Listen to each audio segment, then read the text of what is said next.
Here's the uncomfortable truth. You're probably the only person in the room who isn't panicking right now. Picture this. It's Tuesday. The group chat is melting down because someone used the wrong tone in an email. Your friend is hyperventilating about a haircut that looks exactly like their old haircut. The collective cortisol level in the room is enough to kill a small horse. And you're just empty. Not sad, not angry, just static. You'd rather watch paint dry than engage in the drama. You might even feel a little guilty because you're supposed to care, right? You're supposed to be matching their energy, wringing your hands, and offering platitudes. But your internal emotional dial is stuck at 0. Spoiler alert, it's not depression, it's not sociopathy, and it's definitely not that you're a cold person. What you're experiencing is actually a sophisticated biological firewall. Your brain isn't broken, it's just running a very aggressive spam filter. Society loves to fetishize passion. We are told that we should care deeply about everything, all the time. Politics, celebrity gossip, your coworker's sourdough starter, the specific shade of beige for the wedding napkins. If you don't, you're labeled aloof, detached, or the dreaded apathetic. They want you to be an emotional golden retriever, bounding after every tennis ball thrown your way. But you're a cat watching the ball fly past and wondering why everyone is expending so much calorie density on a piece of rubber. You've likely spent years thinking you're defective because you don't cry at the insurance commercials or get worked up about the office rumors. You've faked enthusiasm so many times, you should win an Oscar. But here is the relief you've been waiting for. Society has been completely wrong about you. You aren't failing at caring, you are succeeding at conservation. You are not broken, you are just built different. Let's look at the machinery under the hood. Your brain is operating on a principle that researchers at Yale call emotional energy conservation. But let's call it what it really is, the battery saver mode protocol. Imagine your emotional capacity is a smartphone battery. Most people are running apps in the background constantly. GPS, Bluetooth, Wi-Fi scanning, brightness at 100%. They drain to 0% by noon. You, subconsciously, have swiped up and closed every single app that isn't essential for survival. This isn't laziness, it's neuroscience. A study from the University of Mannheim highlights a concept called psychological detachment, which is the brain's ability to completely disconnect from stressors to prevent burnout. Think of it like a pressure cooker safety valve. While everyone else is letting the pressure build until they explode, your brain automatically vents the steam. You aren't indifferent, you are thermally regulated. Furthermore, cognitive load theory from Stanford suggests that our working memory has a limited bandwidth.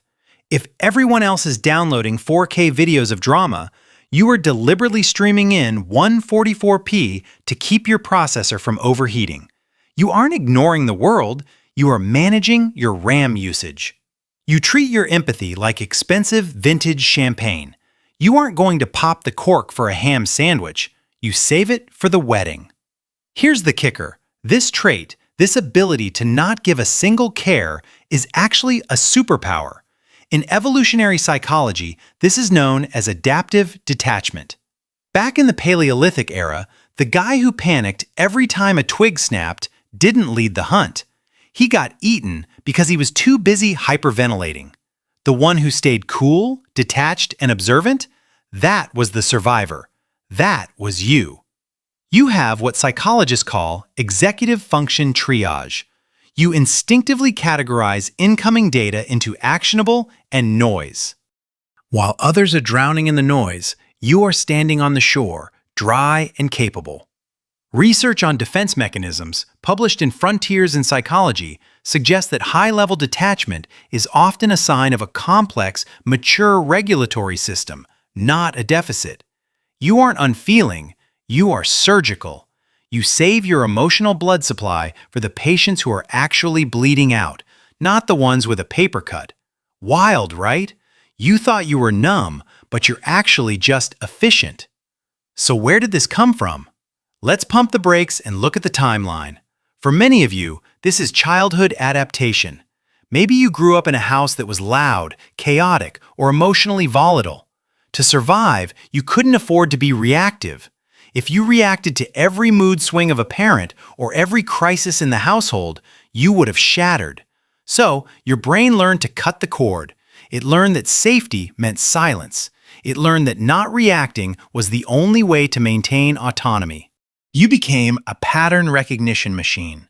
You learned to predict the chaos so you could emotionally inoculate yourself against it before it even happened. You watched the storm from behind a thick pane of glass. This ancient Chinese concept of wu wei, action through non-action, became your default setting before you even knew what it was. You flow around the obstacle rather than smashing into it. Now, let's look at the consequences. Because you've been running this software for decades, you've developed some hilarious micro-habits. Scenario A, the read receipt of peace. You read a text that demands an emotional reaction, maybe a paragraph of venting or a dramatic accusation. You don't reply. You don't even feel the urge to reply. You put the phone down and go make a sandwich. The silence isn't an insult, it's a sanctuary. Scenario B, the emergency exit scan. You walk into a room and instantly know how to leave it, not just physically, but socially. You have a preloaded excuse ready in the chamber at all times. I have to return some videotapes. My cat is on fire. Scenario C, the crisis calm. The moment something actually bad happens, a car crash, a medical emergency, you suddenly switch on. While everyone else is screaming, you are calling 911, checking pulses, and directing traffic. Your detachment clears the deck for action. Scenario D, the news filter. People try to engage you in the latest outrage cycle, and you just can't. It feels like they are speaking a foreign language. You nod, say, "That's crazy," and your brain immediately deletes the conversation to save space for song lyrics. Congratulations! You have successfully opted out of the matrix of unnecessary suffering. Here is your permission slip. You do not need to force yourself to care about things that do not matter. You do not need to perform emotions to make other people comfortable. Your detachment is not a defect. It is a boundary. It is the fortress that keeps your sanity intact in a world that is trying to strip mine your attention. The math just works differently for you. You have a limited number of units of care to give in this lifetime. Don't spend them on traffic, rude waiters, or Twitter threads. Hoard them. Save them for your passions, your few close people, and your own peace. You're not broken. You're just built different. And honestly, the world could use a few more people who know how to stay cool when the building is on fire. If this video just explained your entire life, don't scroll. The next video explains why your laziness is actually high-efficiency processing. And trust me, you're going to want to see that.